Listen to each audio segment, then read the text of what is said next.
Hey guys, Brian here from 5 to Go. We're here at the Tampa RV Show. We are at the rally with a bunch of our road runners. They are all camped around us here. It's amazing. We're having a great time. We've been over to the show a bunch of times and met a bunch of you guys, and it's been awesome. We've been handing out stickers, taking pictures, hugging and shaking hands. It's been great.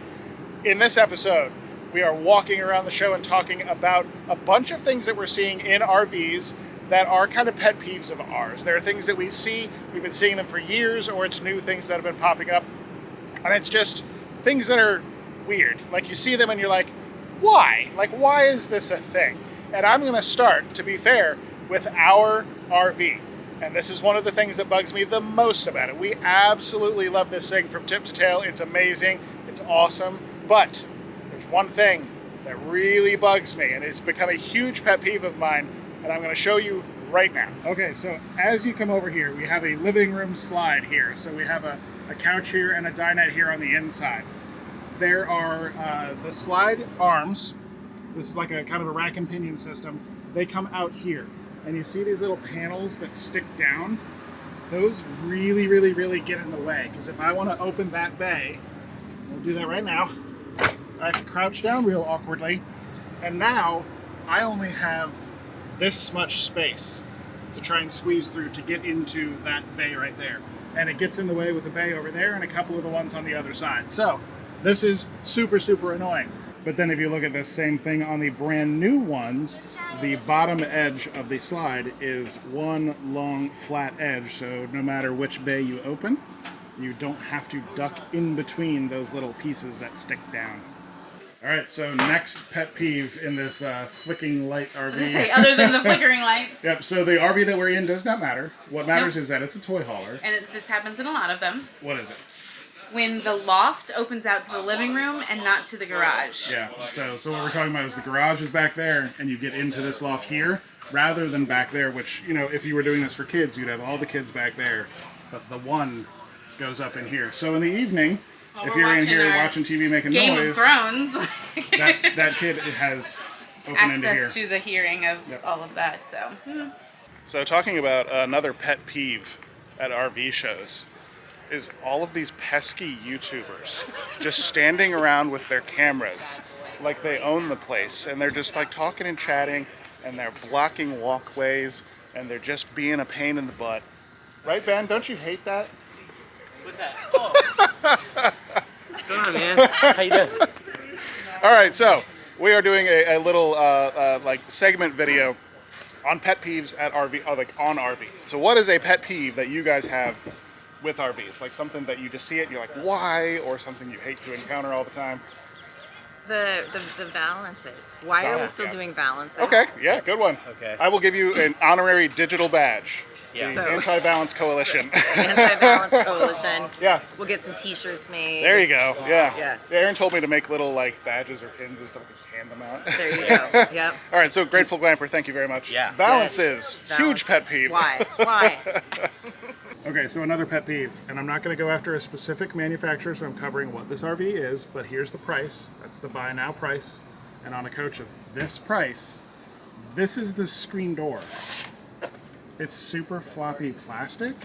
Like this thing, so yeah. So if we're inside, we'll pretend we're inside, and this is closed to keep the bugs out, right? Screen door, screen, this slides to close. When you're inside, you can't get out.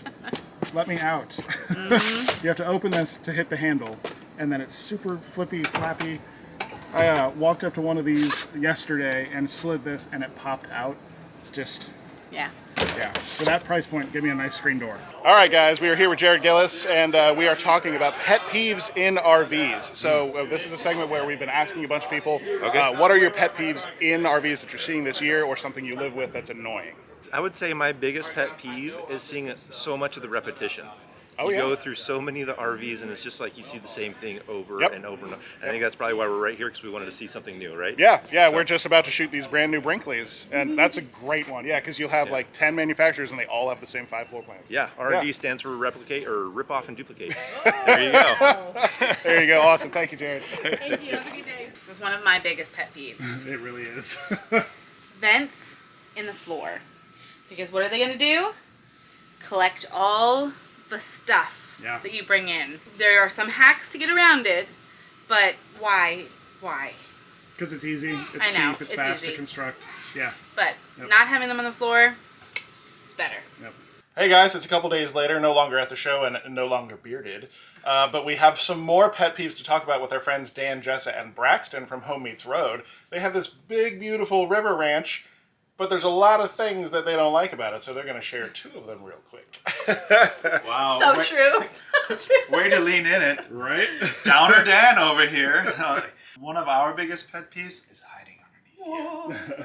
So this is, it's a pop-up, right? Yeah. Yeah. Yep. So why do you, every day we talk, you talk about how much you hate that. Why do you hate it so much? Well, so I put a towel down and I do my dishes here, right? You do your dishes and you dry them here. And Yep. you can already see Yeah. that these screws are rusted. Oh, nice. And even though we like make sure that we have like double towels over here, water will still get in. Yep. And it's kind of a nuisance. It would have been so easy just to do it here Yeah. instead of here. Yep. And it's not just there. It's there. I love how you're hiding all of them. We don't use them that It's often. here. Yep. There's something here with the drawers, too. Oh, let yes. me swing around over here. Excuse me, Braxton.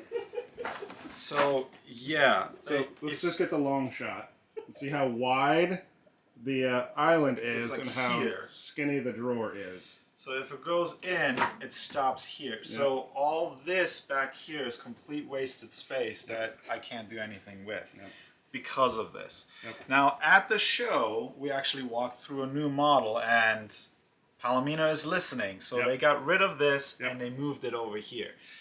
I just wish that they would take the RVs out and live in them for a month and figure these things out for themselves instead of us having to figure it out and then telling them and then they make the changes. I'm going to hop in here with my brother from another mother real quick. Just to comment more on that. The people that build RVs and build campgrounds don't use either one. On that fact, shoot outside real quick. Oh, okay. Oh, This just took a left turn. This took a left turn. If you want to make a video about pet peeves about RVs, campsites, we are facing this way. Yes. Left. Yes. This row is facing right. Correct. And then you are facing left again. We're right there. Yep. The issue now is that now you have RVs going both ways. Okay. If I pull out, I go left. Yeah. But for this guy to park, he goes right. So now it's not a one-way street anymore. Oh, so you like one way. If it would be, if we all would be facing one direction, Yep. it would be all one ways. So it's and a predictable. then check out and check in would be easier. True. Actually, in this very park, I have sat and waited for people to pull in the other direction. Yeah. Because of this 2 bi-directional street setup. Okay, and I think Jessa has another complaint. Jessa? Full of them. Jessa, you have a complaint about furniture, I believe. Furniture and mattresses. Yeah. Let's face it. The furniture that comes with RVs is heavy and uncomfortable. And it's not this. It's not this. Not No, this. we replaced this, I think, within a month of getting the new rig. Okay. As well as mattresses. Stop putting crappy ones in. We don't need the half-inch Denver mattress No. anymore. Find a good company with a great mattress that everybody likes. Yeah. And just put them in. Yeah. And they're It's not not crazy hard. expensive either. No. Like, you can get good mattresses for a couple $100 and Yep. everybody would be okay with that little Yep. extra line on the sticker. Yes. Yeah. Yep. Yeah. Yeah, because getting rid of a mattress too, when you're replacing so one, much waste. it's and not only is it waste, it's just the logistics of getting rid of it. Oh, absolutely. Yeah. All right, we are back with our friend Jeff Lyons from Yay Adventure. Yep. And we are talking about some more pet peeves. And actually, we're going to talk about screen doors first, because the whole reason I looked for a screen door at the show that was really nasty and annoying and crappy and unable to work properly is because of his RV. So let's go take a look at that, and then Jeff has a couple other things that he wants to talk about too. So our screen door is a interesting screen door. The biggest thing is when you open it from the outside, it's fine. But then when you got this, you have to move this to close the full door, or if you're inside and coming out from the screen door, you have to move it back, do this, do that. It's a whole process. So you're constantly, working this little screen door here, or this little sliding plexiglass. Yeah. So what are some other, you had two other things to talk about, I believe. A couple other things. One is just general tank sensors in RVs are completely inefficient, completely inaccurate. So ours actually still work. Most RV tank sensors, after about your first 3 trips, just quit working. Yep. And you'll just feel like, okay, you'll know when your tanks are full, stuff will start bubbling, stuff will start overflowing, then you go into the tanks. Ours still work because we have macerator toilets, and I think our tank sensors are on the outside or something like that. I don't know. They still work, but they only measure in thirds. Yeah. And so... How useful is that? It's just not as useful because it's either... Because there's a big difference between I have 33% of my freshwater tank or 2% of my freshwater tank, and I won't know until the sink starts sputtering that I'm out of water. Yeah. You also had an issue with the thermostat temperature sensors on the inside. Yeah. Yeah. And so we have our front thermostat sensor. They placed it on the outside wall right next to a window, right behind the driver. And when the sun is on that side, that wall gets really hot.